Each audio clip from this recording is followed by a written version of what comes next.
Welcome to this daily guided meditation practice.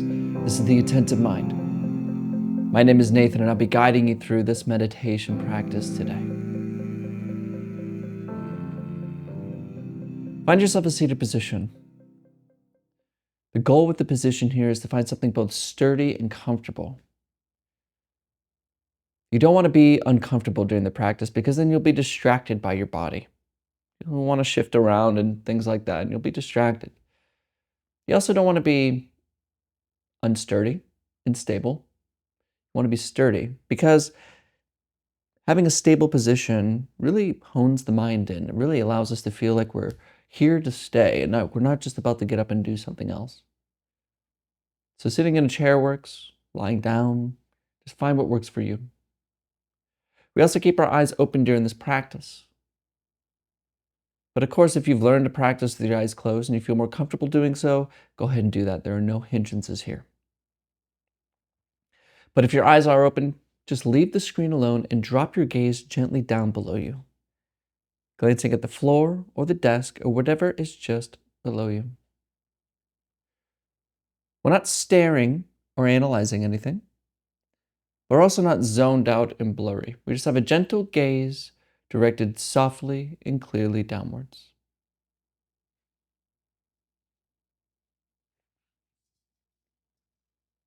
You're in a nice, comfortable, seated, or lying position, and your eyes are either closed or open, gaze downwards.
We begin this practice by letting go of beginnings and endings.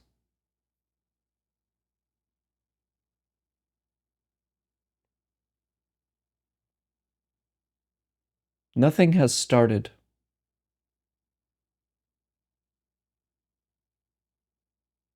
Nothing has ended previously. Because this moment always is. It's always now. Before you turned on this video and decided to meditate, that was now. It's still now. So where can things begin? Where do they end?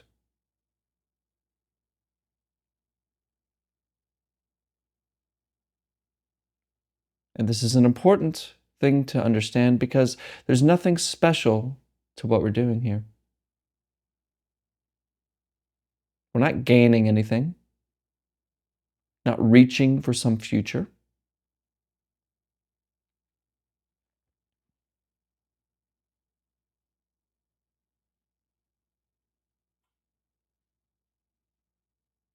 There's nothing to be done. Because you're already here. And you've always been here.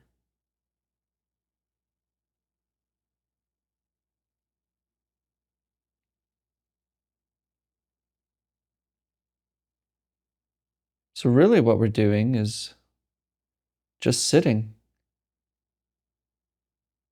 and being here without struggling.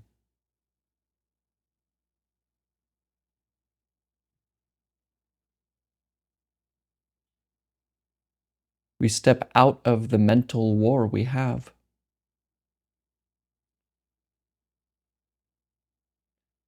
and we leave our thoughts alone. Not because it's going to get us anywhere,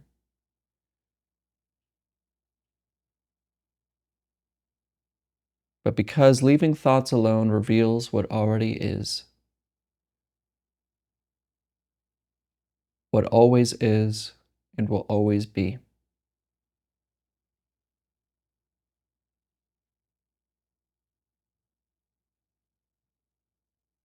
And a very useful way to leave our thoughts alone, of course, is to pay attention to something else, letting ideas and words and concepts and images to just breathe and think all on their own. And we do this by bringing our attention to the coming and going sensations of the breath. So find the breath wherever you feel it the most. It could be anywhere from the tip of your nose, the lower belly, and anywhere in between. Instead of paying attention to this next thought, simply follow breathing, rising and falling.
And I'm probably catching you thinking about something, some plan or argument you need to remedy.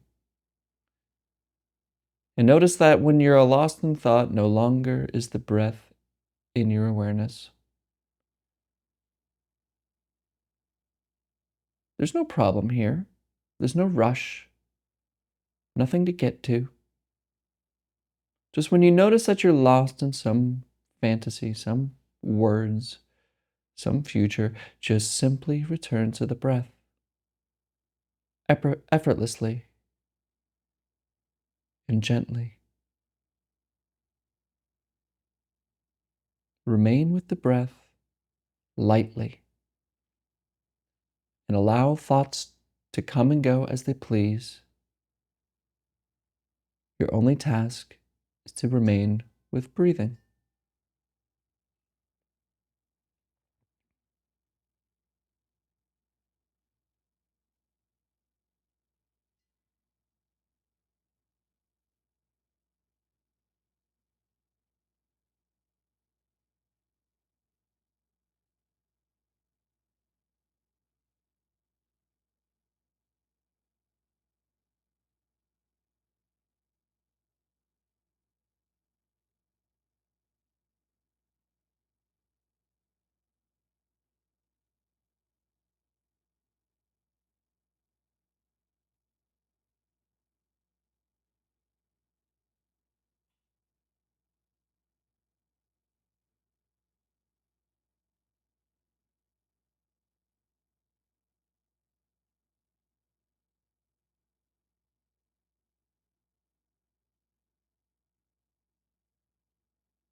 Come back.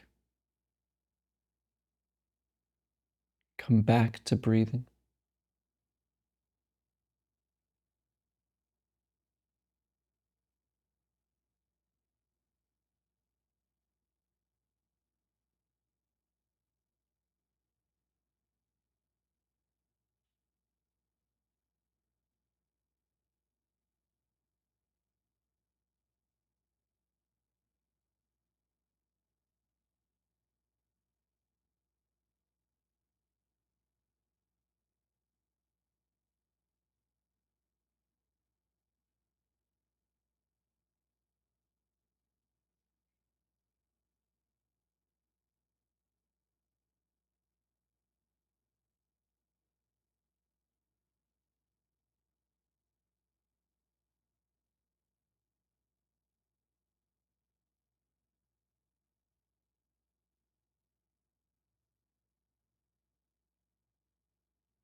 Wake up. Wake up from thinking. Return to breathing, rising and falling.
Don't struggle with the mind. It's not a fight.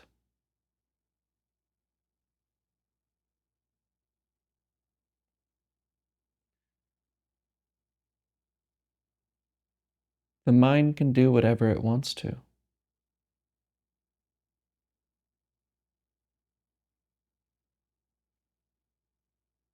What is there before thinking arises? What is here before thoughts talk about it?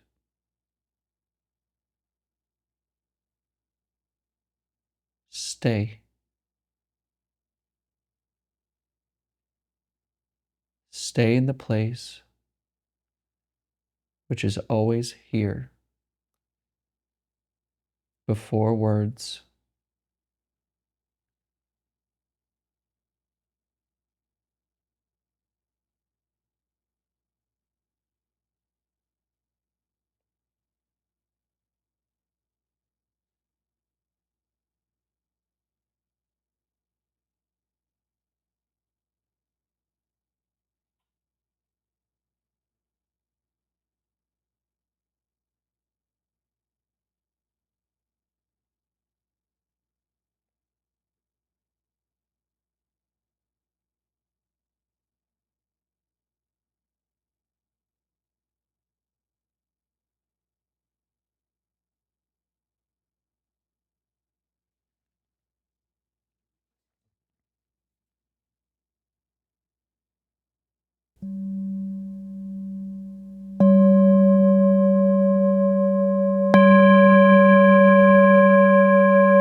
All right, you can look at the screen. There's this great meditation teacher. Some of you might know him. He's very famous. His name's Shanti. And he has this story about what happened to him that I think is pretty important.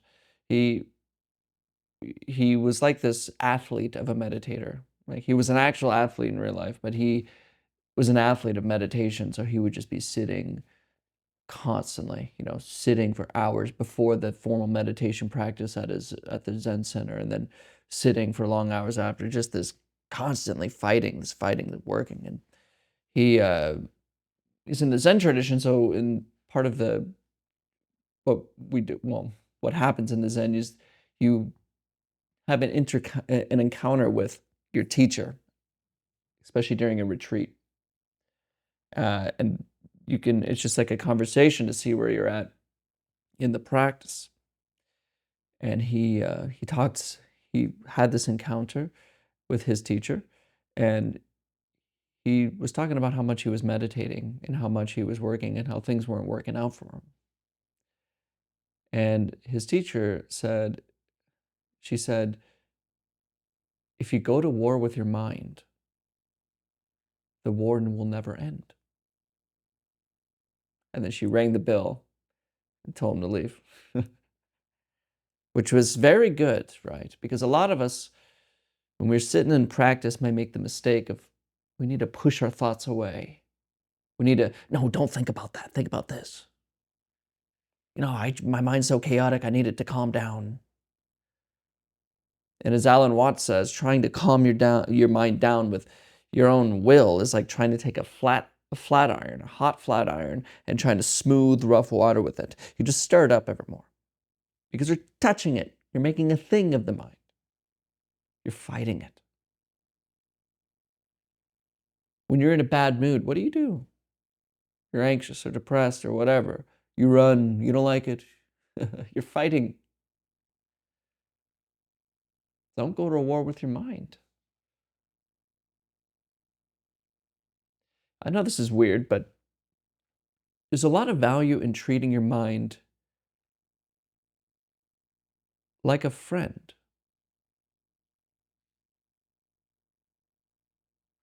You know,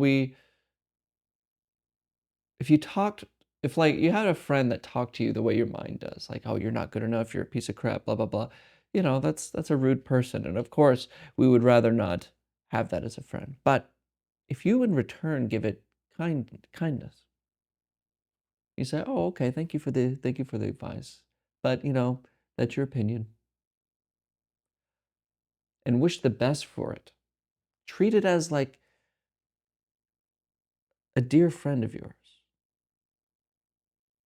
Then the mind won't be so inclined to be negative. It won't be so harsh. And we can understand when the mind gets upset or fearful or whatever, we could understand with a sense of compassion. Like, oh, okay, it's all right. He's depressed. He's angry. It's angry right now. It's all right. That's okay. Let anger come and go. Just don't fight it. Don't make a mental enemy.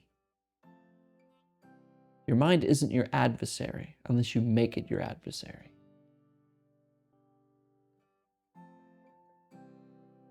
So don't go to war with it. Invite it into your life and allow it to do its thing. Just be kind with it.